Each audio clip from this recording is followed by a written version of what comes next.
ये हमारा एक इस तरह जैसे फैमिली का मेंबर होता है ना, इसके साथ हमारा बहुत प्यार है और ये खुद भी करता है हमारे साथ।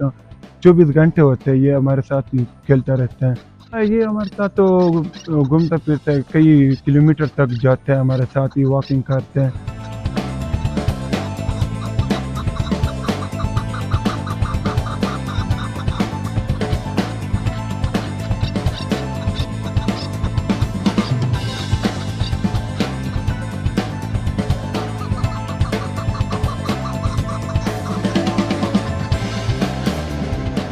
ये बहुत छोटा था तो हमने ये इसको ले लिया था और घर में पाल लिया इसको।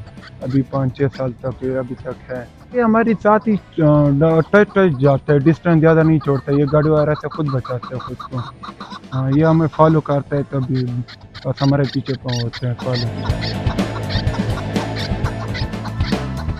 ये माशाल्लाह बस ये किसी और के साथ नहीं चलता, जिसने पाला जिसको जानते हैं ना, बस उसके साथ घूमता फिरते हैं। फॉर एग्जांपल हम सारे भाई है ना, बस उस फैमिली वाले के साथ घूमता फिरते हैं, बाकी दूसरे बंदे के साथ नहीं घूमता फिरता।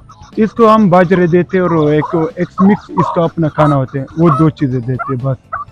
ये पाकिस्तान का एक कौमी परिंदा है और ये बेसिकली वो हम शौक से रखते हैं ना, इसको लड़ाई के लिए हम बिल्कुल नहीं करते। अब हम ये तो खुद अपना शौक है ना, उसके लिए रखते हैं हमने।